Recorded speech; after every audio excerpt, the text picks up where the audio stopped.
the Executive Director of ACLU of Georgia. Thank you, Andrea. Great. Good afternoon. I want to, of course, associate myself with the remarks of the preceding speakers. And you can see we have a robust coalition of concerned Georgians addressing this issue. I'm Andrea Young, the Executive Director of the ACLU of Georgia, a nonpartisan organization dedicated to protecting the civil liberties of each and every Georgian. The right to vote is one of the most sacred civil liberties we have as Americans.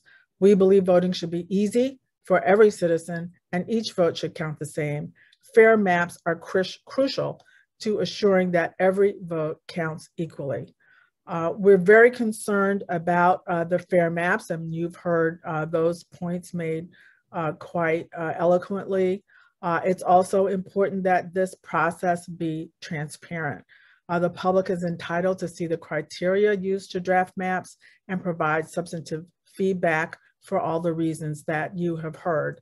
What we've been seeing today looks like a little more than a dog and pony show, where the sort of theater of hearings takes place, but not the substantive opportunity to participate. You've heard about the language barriers. There's been little advance notice, and many of us who signed up in a timely manner were told at the last minute that we could not speak and were not given an acceptable way to submit written testimony.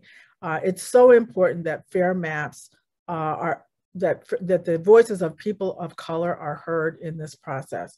Georgia has a history of undermining the influence of voters of color through the redistricting process. I have personal experience with that, as my own father was drawn out of the Fifth Congressional District in the 1970 census, and only through intervention of the ACLU and federal oversight under the Voting Rights Act was that corrected.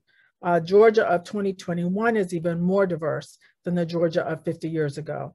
Preliminary data from the US Census Bureau shows Georgia has undergone a seismic demographic shift in just the last 10 years. That between 2010 and 2019, while the white population grew by 2%, the Black population in Georgia grew by 14%. The Hispanic population grew by 26%. The Asian American population grew by 40%. We must make sure that the maps drafted in 2021 give voters of color equal opportunities to elect the candidates of their choice, just as white voters are able to do.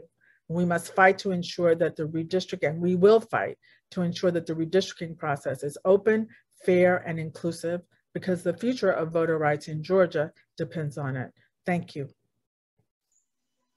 And thank you, Andrea. We have a couple minutes for questions here. Before we get into that,